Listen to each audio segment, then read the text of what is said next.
Hi everyone, welcome or welcome back.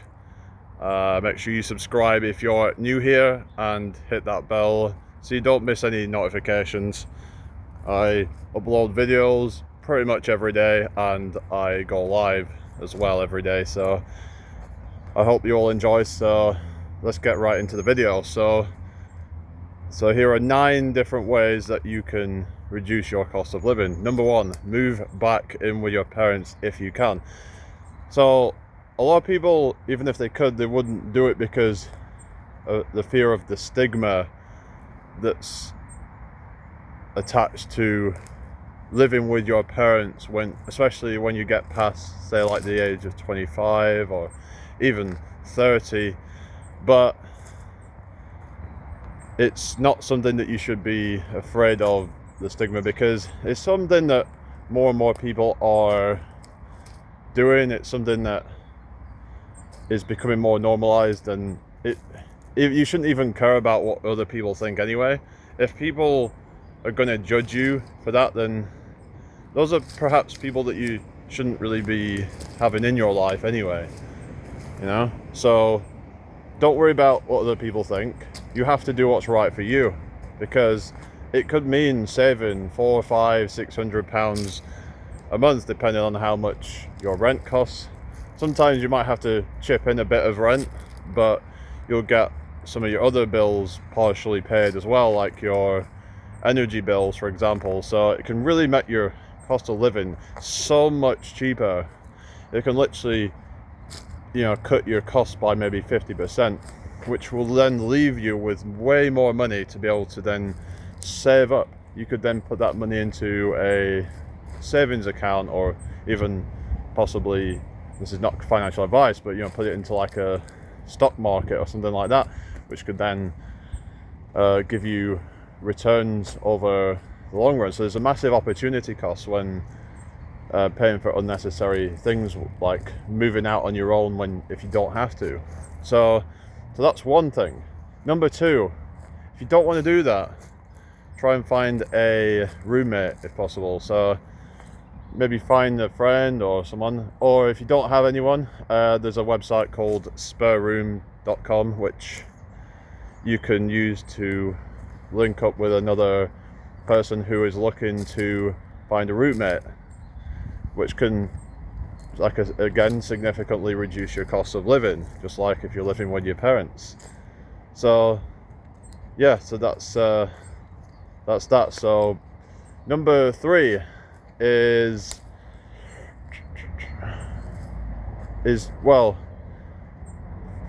doing work in exchange for accommodation and food. So these are things like Workaway, Worldpackers, etc., which offer accommodation and food, but you're going to have to maybe work 20 or 25 hours per week. So this might mean working 5 hours per day, 5 times a week, depending on each person's different. But some people might think it's worth it because they get to go travel and they get all of their expenses, like the food and shelter, paid for. They don't have to worry about bills or taxes, things like that. So they can just have a good time, travel, do a bit of volunteering, and yeah, that's something that, it's not for everybody, but I thought I'd throw that in there. Number 4 is something a bit more, not for the faint-hearted, but things like van life and things like camping in the woods, even, getting yourself a tent or hammock or something like that, and just sleeping in in the woods, and just I mean, obviously depending on your area, make sure that it's legal and all that, but that is an option that some people have decided to go for. Especially van life, it's become quite popular because people have thought, hang on a minute, why am I bothering to pay for this house that I'm not even in most of the time? They're paying all this money to a greedy landlord who are just, a lot of them are just predatory, and they're just like, they're making millions while the people that they're renting a house out to is scraping by. So So some people decide, I'm not even gonna give them the money because it's not even worth it. If you've already got a van, then it might be a good idea, but that's obviously not for everybody. But there are ways to make it more comfortable, like things such as having an electric blanket, something so you can stay warm during the winter. So there are always going to be ways of making these things work if you put your mind to it. Let's say where there's a will, there's a way. So it's just about just having that will to make things work. If you want to just like live cheaply, whether you're trying to save money or just want to make your life more minimalistic so that you don't have to pay as much money just to live. So that's number 4. So number 5 is let me think. So moving to a cheaper country. So if van life and camping ain't for you, and all the other options aren't for you, then another option can be to move to a different country, like places like Southeast Asia, where the cost of living is significantly cheaper if you have an online income. Now you're going to need to maybe have like a YouTube channel for this, but if you have a few months worth of savings, you might have enough to, and this is not financial advice, I'm just saying this isn't something that you can look into, but you could start a YouTube channel, and then if you've got a few months savings, you might want to consider just going straight over, because you may have enough to tide you over until you start to generate enough income that it becomes sustainable. And because you might only need like a few £100 a month. There's people who start a YouTube channel and then within 6 months they're already making £1,000 a month plus in revenue. So it's entirely possible, because the thing is that if you can quit your job and move somewhere else, and you're like able to just lock in 100% on that and put so much time into it, then you can get it to grow a lot faster. You can focus on your content more, get more content out. But when you're over there, you can actually network with people, try and get collaborations going on, so you can perhaps scale it quite quickly. So it's just just got to try, and sometimes you have to just take a plunge in life. What's the worst that can happen? You're just gonna have to like come back, but you should be able to make it if you really have that will to do it. That's was that number 5. Number 6 is kind of obvious, but cooking your food from scratch. Now, a lot of people buy takeaways and ready meals because they're convenient, right? But they're expensive, right? You go to a fast food takeaway where it's like, you're looking at maybe like, these days, you're looking at maybe like almost £10 for a meal. But if you cook your own meals from scratch, you might be looking at maybe £1 to £2 maybe maximum, if you're quite savvy with your money. Like, you buy in these cheap ingredients, like for example, you could get like a kilogram of lentils for £2 or so, depending on where you get it from. But it doesn't have to be like super expensive, and it's also it can be really healthy as well, and it can not take too long to prepare. So it's really, you're really going to get the whole benefits of that, where it's, if you just prepare it, you like plan it all out, you think, okay, what kind of meals can I make that's quite quick and quite convenient, that use cheap ingredients that are also quite nutritious. So things like lentils, things like brown rice, things like maybe brown pasta as well, things like that are very inexpensive and it's very easy to make. Use like vegetables like potatoes, carrots, which are very, very inexpensive, and just make yourself some easy meals with that. Which brings me on to the next one, food waste apps. So there's a food waste app called Olio, which you can actually get some food off there completely for free. However, there might not be much available in your area, but it all depends really. Like there's going to be more in like cities, but you can just try and travel around and pick stuff up. And because what happens is there's people who go and pick food from stores like Tesco or Sainsbury's or whatever, and they'll like take it back to those, and then they have people come and pick it up for free. So you're basically getting free food because it would have otherwise got thrown away. Now there's other apps as well, like Too Good To Go, but they do charge a little bit of money. So yeah, that's another one. I think there's another one called Karma. So you can try and just mix them up a bit, like maybe get some stuff off Olio. If you're struggling to find stuff on there, then you can look on the other ones as well. So yeah, that's an option. There's also like food banks as well if necessary, but I wouldn't necessarily recommend doing that unless you have to. But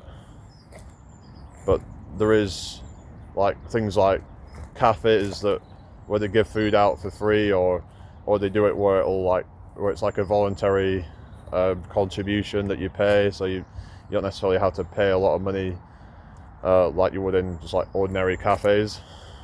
So number 7 is to, let me think, I'm trying to remember what. So yeah, I think that was number 6, I believe. Number 7, or was that number 7? Sorry. Yeah. The next one is to grow your own food. So yeah, growing your own food is a great way to eat healthily and know where your foods come from. Like that it's fresh, there's not been any pesticides or any of that nonsense added, and it's a great skill to learn.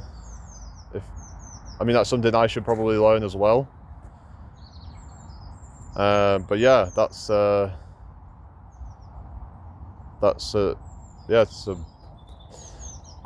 try growing your own food. It's not necessarily that difficult, if you just start off with basic things, start growing some herbs and things like that.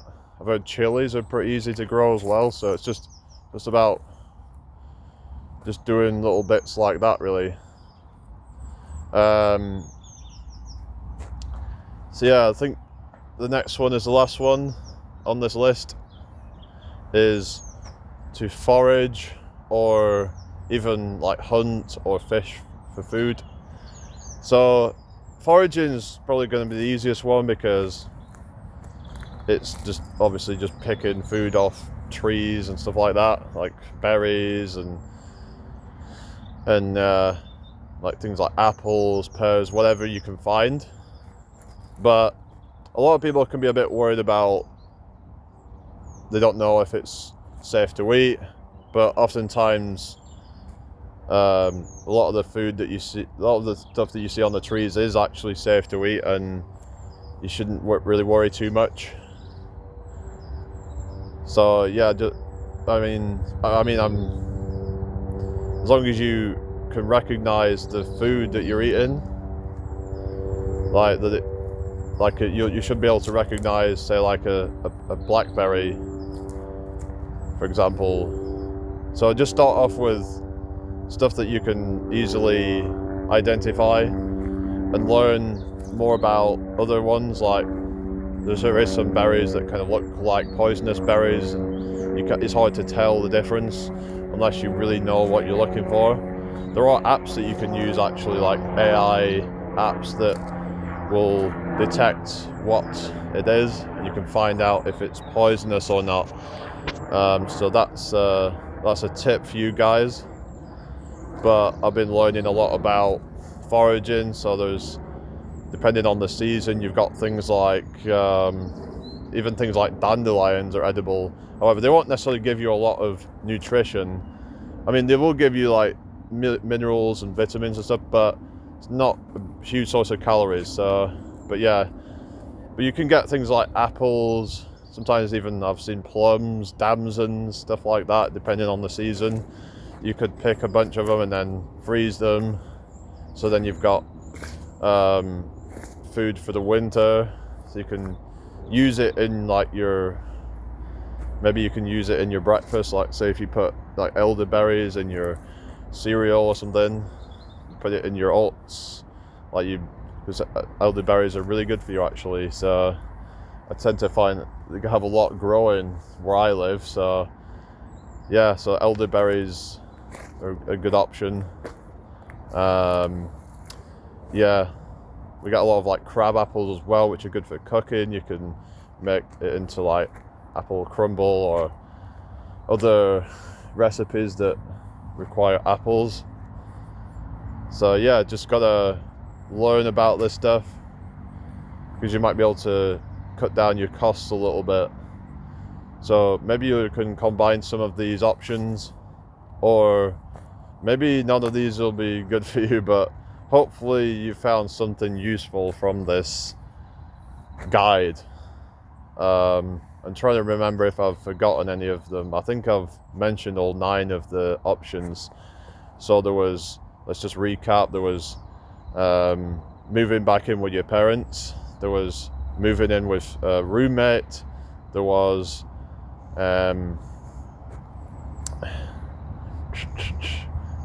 working in exchange for accommodation and food, there was van life stroke camping, there was moving to a cheaper country, there was number 6 was yeah, let's say number 5, moving into a cheaper country. Number 6 was to cook your own food from scratch. Number 7 was there's food waste stats. Number 8, growing your food. Number 9, foraging your food. So, oh yeah, I mean, I could talk a bit about hunting and gathering and all that stuff, but obviously, like I said, that's not going to be for everybody, and some people might be a bit uncomfortable doing that.